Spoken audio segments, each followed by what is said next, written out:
Welcome friends, welcome to Nifty prediction video of easy share learning.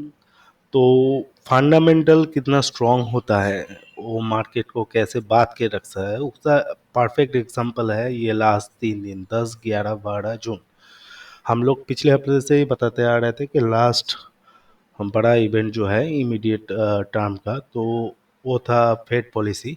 11, 12 2 दिन fade meeting है and आज 12th को fade meeting का outcome आने वाला है, जो इंडियन टाइमिंग में करीब करीब लेट नाइट को होगा।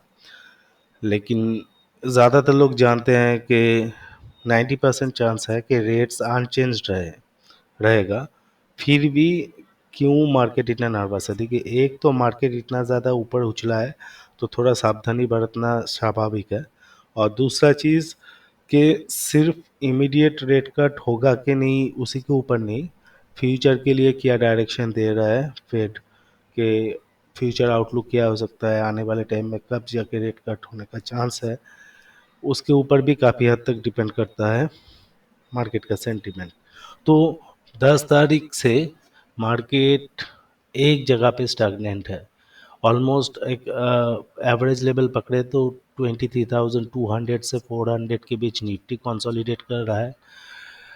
नंबर वन, बैंक निफ्टी भी ऑलमोस्ट 49,500 से 50,250 के बीच कंसोलिडेट कर रहा है। एंड नॉट ओनली दैट, ये सिर्फ हम लोग का मैटर नहीं है, ग्लोबल मैटर है। तो डॉलर इंडेक्स भी देखिए 10 तारीख से एकदम 105 से 105.5 के बीच कंसोलिडेट कर रहा है। मैंने सबको ही इंतज़ार कर रहा है फेड का आउटकम क्या आता है उसके ऊपर।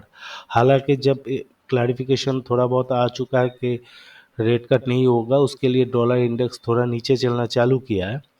बट फिर भी यहाँ पे अचानक से कोई ट्विस्ट आ जाता है या फिर फेड का जो आउटलुक देता है फेड, वो अगर थोड़ा इम्पैक्ट कर जाता है मार्केट को नेगेटिवली, वो अलग बात है। तो इसलिए मार्केट में टेक्निकल्स के साथ साथ आपको फंडामेंटल्स, वाइटल वाइटल की फैक्टर्स को वो डिस्काउंट करना पड़ेगा। जैसे आप देखिए ये वाइटल इतना क्यों है, तो प्राइमरीली हम देखते हैं फेड का जो इन्फ्लेशन रेट है वो मोटा मोटी 2023 मई के बाद से, मतलब ऑलमोस्ट एक साल हो गया कि 3 एंड जस्ट अबव 3 के ऊपर स्टेबलाइज है। बट फिर भी फेड रेट कट क्यों नहीं कर रहा है? तो जितना टाइम जाएगा रेट कट होने के चांसेस उतने बढ़ेंगे, तो इसलिए उतना वाइटल हो जाता है हर एक मीटिंग्स डे बाय डे। तो यहाँ पे थोड़ा हम लार्जर पिक्चर में जाएंगे तो देखेंगे कि देखिए एक 3 जो है एक स्टैंडर्ड इन्फ्लेशन रेट है यूएस के लिए। लेकिन 2021 मई के बाद से जब लगातार ऊपर चढ़ता गया यूनाइटेड यूएस का इन्फ्लेशन रेट, एंड 9 के ऊपर पिक कर गया था जून 2022 में, प्लस उसको नीचे आते आते 3 के आसपास फिर और एक साल लगा। मतलब 2021 से 22 एंड 2022 से 23 में, मतलब एंटायर 2 साल एवरेज अगर पकड़ते हैं 4 और 9 के बीच, तो हम लोग पकड़ सकते हैं 6 साढ़े 6 का इन्फ्लेशन रेट फॉलो करके यूएस मार्केट गया है। तो इसमें काफ़ी भारी भरकम इफेक्ट आ गया इकोनॉमी के ऊपर। तो अभी जब 3 में आ गया है तब भी ये चीज़ वो लेवल पे डिस्काउंट नहीं आया है। तो आप ये चीज़ समझिए, एक चीज़ कोई भी एक आइटम पकड़ लीजिए, अगर 100 रुपीज़ दाम है, वो अगर 3% CAGR में हर साल बढ़ना चाहता है, तो जितने टाइम में जाके 120 होगा,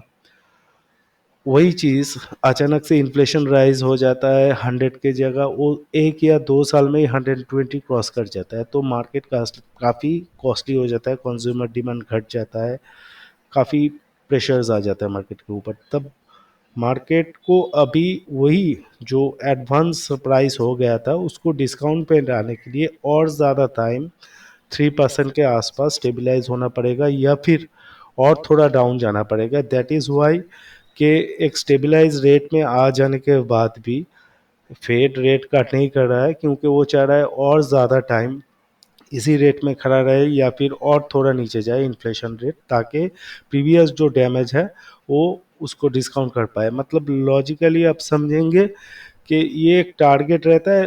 कोई आदमी का तबीयत खराब हुआ, ट्रीटमेंट हुआ, तबीयत ठीक हुआ, लेकिन उसके बाद भी उसको पोस्ट ट्रीटमेंट कॉशन के तौर पे 5-7 दिन घर में रेस्ट करने के लिए बोला जाता है। तो वही टाइम फेज अभी चल रहा है। तो इसलिए जैसे डॉक्टर क्या बोलते हैं वो मैटर करता है, वही रेट अनचेंज्ड होने के बावजूद भी फेड मीटिंग में क्या वो लोग डायरेक्शंस देते हैं वो भी मैटर करता है कि आने वाले के। तो ये और लार्जर पिक्चर में आप देखिएगा कि जैसे इस बार इतना बवाल इसलिए खड़ा हुआ कि 1980 के बाद इतना ज़्यादा 1980 में जैसे इन्फ्लेशन 14.7 तक चला गया था, उसके बाद गया था आपका 1990 में 6 के ऊपर, उसके बाद 2008 में 6 के आसपास, इस बार फिर 1980 का बाद वाला जो रिकॉर्ड है उसको ब्रेक करके 9 के आसपास चला गया। तो यहाँ पे जब भी इतना स्पाइक हुआ देखिए गिरने के बावजूद उसको और नीचे जाने का मतलब 2 के आसपास ले आने का एक टेंडेंसी है। देखिए 1987 में 1.6 1.1 तक इन्फ्लेशन रेट आ गया था। आफ्टर 1990 वो गिरा 2 के नीचे गिराया गया था। फिर 2008 में भी डिफ्लेशन कर दिया गया था इन्फ्लेशन की जगह, मतलब -1.5। एंड अगेन इन 2011 के बाद फिर डिफ्लेशन में लाया गया था 0.1%। मतलब फेड इस रेट में कोई रिस्क नहीं ले सकता, क्योंकि अभी अगर यहाँ पे हल्का सा भी रेट कट होता है और तुरंत इन्फ्लेशन ऊपर चला जाता है तो वापस रेट हाइक करने का स्पेस बहुत ही कम है स्टेट्स के लिए। तो इसलिए वो लोग और स्पेस क्रिएट करने का कोशिश करेगा, ये मेरा ऑब्जर्वेशन है जितना मुझे समझ में आता है ये सब। तो ऑन दैट बेसिस रेट्स तो अनचेंज रहना ही चाहिए, बट वो लोग क्या आउटलुक देते हैं उसके ऊपर भी मैटर करता है। लेकिन मेरे हिसाब से आउटलुक भी मार्केट के लिए पॉजिटिव भी कुछ आना चाहिए, क्योंकि मुझे नहीं लगता है अनटिल नवंबर कोई भी बड़ा स्टेप लेगा फेड। तो ये गया इन्फ्लेशनरी चैप्टर। तो इस बेसिस पे अगर पकड़ते हैं, अगर ओवरनाइट आज अनचेंज रहता है, सब पॉजिटिव रहता है, तो मार्केट में गैप अप ओपनिंग होगा, और अगर नेगेटिव होता है तो गैप डाउन ओपनिंग होगा। तो किसी भी तरह का गैप टेकन फॉर ग्रांटेड अब ले लीजिए। तो यहाँ पे जैसे हम लोग देख रहे थे निफ्टी का इमीडिएट सपोर्ट 23,200 से 238, बट अगर गैप डाउन होता है आई डोंट थिंक ये सपोर्ट मैटर करेगा। ठीक है, और अगर गैप अप भी होता है तो फिर भी ये सपोर्ट मैटर नहीं करना चाहिए, बट टेक्निकली हम लोग सपोर्ट यहाँ पे रख सकते हैं। अगर ऊपर की तरफ में गैप अप ओपनिंग हुआ, इमीडिएट रेजिस्टेंस 375 से 440 है, वो भी मेरे हिसाब से मैटर नहीं करेगा, क्योंकि गैप अप सीधा वही लेवल या उस लेवल के ऊपर ही होना है। तो फिर भी टेक्निकली जो रेंज आ रहा है हम लोग मेंशन कर रहे हैं, तो आप भी अगर मार्केट ब्रेकआउट करता है यहाँ से रेंज के ऊपर, मतलब पॉजिटिव आउटलुक आता है फेड मीटिंग से एंड मार्केट बिकम्स बुलिश, तो मार्केट यहाँ से सीधा नेक्स्ट टारगेट बन रहा है 23,915। और एक चीज़ ध्यान में रखिए, कल तक जो लास्ट डेटा मुझे था, अभी का डेटा तो आया नहीं मेरे पास, ऑलमोस्ट 1.4 लाख करोड़ का शॉर्ट पोजीशन है एफआई में। तो आज बैंक निफ्टी का एक्सपायरी चला गया, तो आई थिंक एकदम अर्ली मॉर्निंग में ही मार्केट का नर्वसनेस का फ़ायदा उठा के एफआईज ने जो बैंक निफ्टी में शॉर्ट्स था उसको शायद कवर कर लिया होगा। अभी वो लोग फर्दर शॉर्ट्स ऐड किए हैं या सेम रखे हैं वो तो पता नहीं, लेकिन जो भी शॉर्ट्स है अगर कल आउटलुक पॉजिटिव आ जाता है ओवरनाइट तो कल वो शॉर्ट्स सारे कवर होने का काफ़ी चांस है। क्योंकि देखिए ये कंसोलिडेशन फीस में जो नोटेबल चीज़ है, मंडे को एफआईज ने बाई किया, कल ओनली 111 का सेल किया, तो मतलब वो लोग भी ज़्यादा बियरिश इधर है नहीं, बट स्टिल यहाँ पे उन लोगों ने बहुत प्रॉफिट बनाया था, तो they are taking a chance कि यहाँ पे अगर शॉर्ट कवर करता हूँ तो जितना प्रॉफिट होगा या लॉस होगा, थोड़ा ऊपर करूँगा तो थोड़ा ज़्यादा लॉस होगा, लेकिन बाई चांस गिरता है तो उन लोगों का लॉस मेकिंग पोजीशन प्रॉफिटेबल हो सकता है, तो इसलिए वो लोग को शॉर्ट को कैरी कर रहे हैं। एंड होपफुली आज अगर कवर नहीं हुआ है दिन भर में तो कल पॉजिटिव न्यूज़ आने पर काफ़ी भारी भरकम शॉर्ट कवरिंग होगा जो मार्केट के अच्छा खासा ऊपर ले जा सकता है। सिमिलरली और अगर नेगेटिविटी आया कुछ तो गैप डाउन ओपन होके ये सपोर्ट रेंज के नीचे आने के बाद एफ आई आईज जो शॉर्ट पोजीशन में बैठे हुए हैं उसमें हल्का हल्का करके प्रॉफिटेबल होना चालू करेंगे and they may further add short positions to take market down. तो यही सिचुएशन है। तो यहाँ पे ये रेंज तो मैंने मेंशन किया है, लेकिन मुझे नहीं लग रहा है ज़्यादा मैटर करेगा। फेड के ऊपर डिपेंडेंट है कि गैप डाउन होगा कि गैप अप होगा। तो जिस तरफ होगा मार्केट उसी तरफ मूव करना चालू करेगा। आई थिंक गैप अप होगा तो उसके बाद शॉर्ट कवरिंग सीधा मार्केट को धीरे धीरे ऊपर ले जाएगा, एंड गैप डाउन होगा तो फर्दर शॉर्ट एडिंग प्लस जो पॉजिटिव हम लोग बैठे हुए हैं उन लोग का भी स्टॉप लॉस ट्रिगर करेगा तो मार्केट को नीचे लाएगा। तो नीचे आने पर सपोर्ट है प्राइमरीली 22,800 से 850, एंड उसके नीचे 22,645, ये कल के लिए है। ऑन द अदर हैंड ऊपर में इमीडिएट कोई रेजिस्टेंस तो है नहीं। अगर जो 375 440 का है वो लेता है तो लेगा, नहीं तो एकदम ऊपर 23,915 टारगेट रहेगा, जो स्टेप बाय स्टेप हम फॉलो करेंगे। यही है। सिमिलरली बैंक निफ्टी में भी जो रेंज दिख रहा है 50,250 से 49,500 हम लोगों ने मेंशन करके रखा है।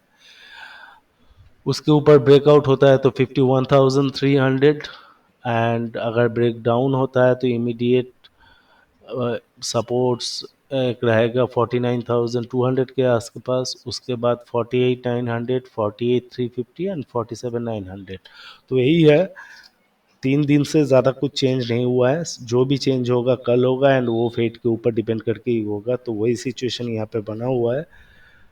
फिर भी हम लोगों ने थोड़ा आज आउटलुक मॉडिफाई कर दिया है, जो जो सपोर्ट्स में चेंज है, रेजिस्टेंसेस में चेंज है, प्लस थोड़ा इन्फ्लेशन को भी डिस्क्राइब कर दिया। उसी हिसाब से चलिए। देखिए डॉलर इंडेक्स अभी गिरना चालू कर दिया है नीचे की तरफ में।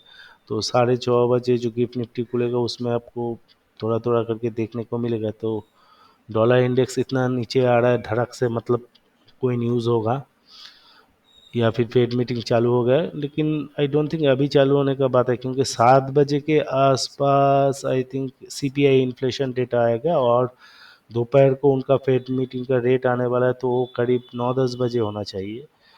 तो मैं एंटिसिपेटिंग समथिंग माने positive for market. Dollar index गिर रहा है तो मार्केट के लिए फ़िलहाल पॉजिटिव है, लेकिन आज इस पोजीशन में किसी भी तरह का डॉलर या क्रूड में ट्रेड करना काफ़ी रिस्की हो सकता है। जो हाई रिस्क ट्रेड कर सकते हैं वो लोग कर सकते हैं। देखिए एकदम धड़क से 105 के ऊपर से नीचे लेके 104 के आसपास आ गया लाइव आप लोगों के सामने, आप देख सकते हैं। तो वही चीज़ मैं बता रहा था, डायरेक्शन तो अभी मिलना ही है, किसी भी साइड में मिलेगा, होपफुली पॉजिटिव साइड में ही मिलेगा। तो हम लोग फ्यूचर ऑप्शंस में long position with some insurance करके बैठे हुए हैं, और स्टॉक्स में भी लॉन्ग पोजीशन बना के बैठे हुए हैं। देखते हैं कि एक्सपीरियंस एंड एनालिसिस कितना काम देता है मुझे। अगर वीडियो अच्छा लगा है तो please do like share and subscribe. Thank you.